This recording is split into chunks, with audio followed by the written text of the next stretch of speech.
జగన్మోహన్ రెడ్డి గారు నిన్న సత్యసాయి జిల్లాలో పర్యటనలో భాగంగా పోలీసు మీద చేసినటువంటి వ్యాఖ్యలు నిజంగా అత్యంత దారుణమైనటువంటివి.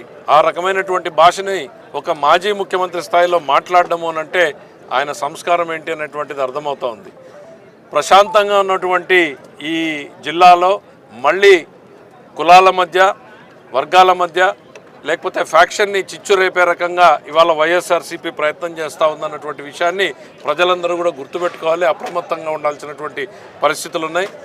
ఒక గ్రామంలో జరిగినటువంటి సంఘటనని ఇదేదో రాష్ట్రంలో రెడ్ బుక్ రాజ్యాంగం అంటూ విస్తృతంగా ఒక అపోహలు, భయభ్రాంతుల్ని సృష్టించేటువంటి ప్రయత్నం చేయడం అనేటువంటిది బాధాకరం. ఇవాళ చంద్రబాబు నాయుడు గారు రాజకీయ కక్ష సాధింపులు లేకుండా ప్రశాంతంగా రాజ్యాంగబద్ధమైనటువంటి పాలన ఇస్తున్నారు. తప్పు చేసిన వాళ్ళు ఎవరైనా ఉంటే వాళ్ళ మీద చట్ట ప్రకారంగానే యాక్షన్లు తీసుకోవడం జరుగుతూ ఉంది. ఈరోజు ఎవరి మీదన్నా కేసులు పెడితే కేసులు విచారించి తప్ప కాదా అని చెప్పడానికి కోర్టులు ఉన్నాయి.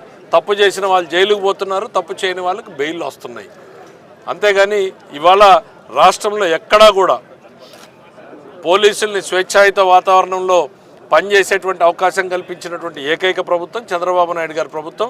జగన్ గారి పర్యటనలు రాజకీయంగా తన అస్తిత్వాన్ని కాపాడుకోవడం కోసం కులాల మధ్య, ప్రాంతాల మధ్య, లేకపోతే ఫ్యాక్షన్ని రెచ్చగొట్టేటువంటి వ్యాఖ్యలు చేయడం అనేటువంటిది సరైనది కాదు.